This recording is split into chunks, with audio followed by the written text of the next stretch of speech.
Assalamualaikum warahmatullahi taala wabarakatuh, Mas Bro and Basis. Hari ini, today I going to I still waiting Brother Hamid. He is more than girl when she prepared to be going somewhere. Kalau dia mau pergi ini lebih dari perempuan nih. Harus rapi lah, harus apa. Ayo, come on boy. Ya, aku baru nyampe ke perkawinan orang Syria. Seperti apa Mas Bro? Ikutin terus. Follow me. Going there.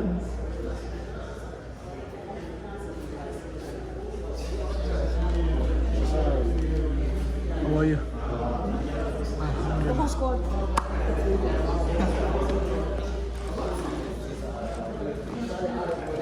Assalamualaikum.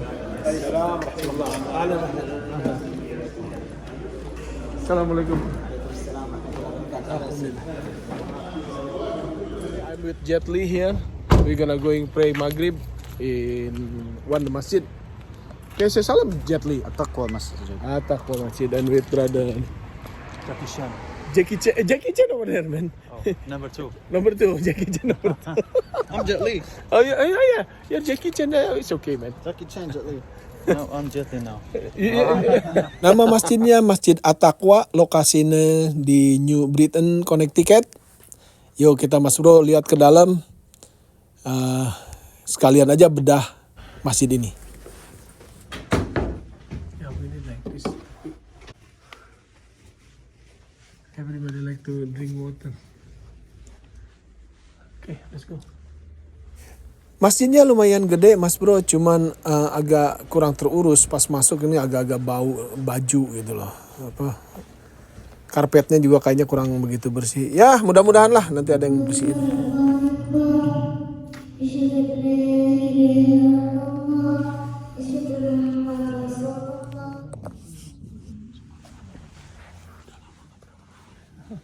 Tahun udah lupa ya.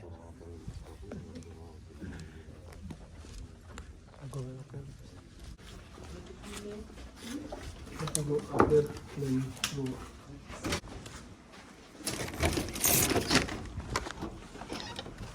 This plan. Yeah. I'm looking for you, man. Did you pray already? Wish you sleep? Doing number 2? I said, where's Brother Hamid? I asked him. Let's go. Wait, Brother Hamid, and then we're gonna go. I'm waiting outside. This is the area. This is Masjid At-Taqwa. What do you think? The masjid is clean? Yeah. It's okay? It's a nice masjid. A little hot though. Little. No, they say they own this building. They own this building because before it's DMV here. DMV? Yeah, Department of Motor Vehicle, and then they bought it. I don't know, but so quiet the city, man. Right. The city is very quiet here. No life. You know the guy who prayed beside me. I didn't meet him maybe 20 to 25 years. Really? Yeah, I never see him. I never meet him. Wow. A long time already. Was he Indonesian? Indonesian. He live here. So last time you saw him was here or Indonesia? Yeah. Here? Yeah. Maybe 20. Salam buat ibu ya. Ah, iya. Siapa ya? Cecep Oke. dari West Haven. Oh, yang pernah ketemu waktu pas acara itu enggak? Siapa? Waktu ada orang Batak yang masuk yang jadi imam. Oh iya. Lupa yang sekarang jadi imam di Indonesia. Dia punya pesantren buat orang-orang yang baru. Ya. Kan dibilang nanti nggak bisa bahas. Dia juga kan kita bilang ada orang yang nggak tahu nggak bisa bahasa Arab, Iya. tapi kan bahasa Indonesia. Kau tuh orang itu nggak paham dia istrinya. ada yang ini orang saya terjemahkan kan. Siapa aku lupa ya. Kalau diterjemahin kan nanti kan nggak bisa. Berapa tahun yang lalu itu? 20 ada? Enggak nyampe. Bukan 20 tahun yang duluan kan 15 tahun. Oh iya kedua ya. Oh itu mah ketemu abang, aku bukan ketemu aku. Abangku juga sama kan? Iya, namanya. Iya itu istri saya kan nggak tahu kenapa dia mungkin marah tadi janjiin naik haji tadi. Urus green card-nya dulu, green card-nya belum dapat, dia kan diblok sama imigrasi. Kenapa? Nggak tahu izin kerjanya baru dikasih kemarin tuh. Izin kerja kan dari 20 tahun yang lalu baru diperpanjang baru 2 tahun yang lalu. Lah, Nah saya dapat duluan. Saya kan jadi adiknya marah suruh pulang aja. Yang beneran orang pada yang udah ribut sudah. Karena besok nih saya mau pergi yang untuk umroh. bukan acara imigrasi, nggak ada yang datang, nggak ada yang mewakilkan. Saya emang nggak ada masalah, tapi kan ini untuk orang lain juga. Iya betul. Nggak tahu nanti bohongin terus sama orang-orang. Oh, iya betul. Dia kan saya nggak tahu. Orang kalau nggak itu orang Spanish. Kalau Spanish dapat, kita nggak dapat orang Arab yang dapat. Iya betul. Iya kita harus ada wakilnya. Makanya ada yang wakilin, jadi nggak bisa dibohongin. Saya mainin bohongin terus. Tinggal di mana sih di sini? di Jauh dari sini? Dekat juga ya? itu di telepon, nomor teleponnya itu Iya. di Batak Situ. Mas Bro and Basis, inilah penyambutan pengantin dengan alat musik. Mas Bro and Basis, this is the way when the groom and groom coming. So Mas Bro and Basis, ada kekurangannya kalau seumpamanya orang-orang Arab ini menikah, terutama orang Syria, orang Yaman, di mana mereka itu ada mahar, Mas Bro. Maharnya itu nggak sedikit loh, Mas Bro. Ada aku punya temen tuh, dia pengen menikah sama bangsanya orang Yaman. Dia orang Amerika, maksudnya dia besar di sini. Kaget dia. Dia ketemu seorang perempuan, maharnya itu sampai $40.000, Mas Bro. Bisa bayang nggak, Mas Bro? Itu sama aja kayak ngejual anak perempuan tuh. Makanya nggak salah, Mas Bro, sama Mbak Sis. Dimana maaf ya, di negara-negara Arab atau negara-negara Islam lah kayak Pakistan, nggak including Indonesia kayaknya nggak kayaknya. Itu banyak abuse terhadap istrinya, suami banyak abuse terhadap istrinya. Mungkin karena memberikan mahar terlalu tinggi, jadi ngerasa si suami ini, gua udah beli lu ini kok, iya kan?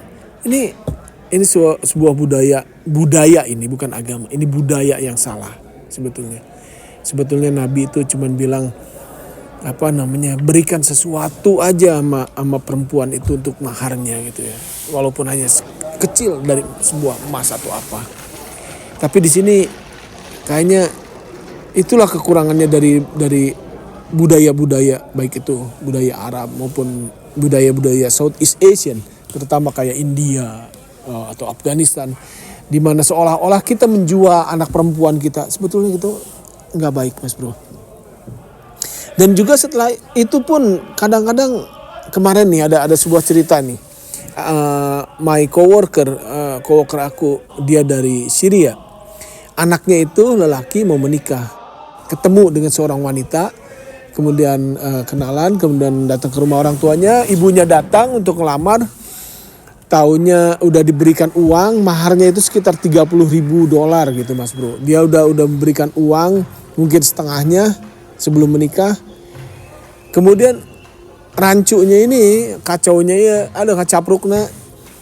Si perempuan ini rupanya bukan hanya terima dari seorang lelaki aja mahar itu, si bapaknya ini. Dan ada lelaki yang lain juga memberikan mahar juga, diterima juga. Jadi ini jadi kayak jualan anak tanpa apa ya? Jadi gimana ya? Jadi satu orang lelaki memberikan mahar, mau dikawinin. Lelaki yang lain, brother yang lain memberikan mahar juga untuk ngawinin.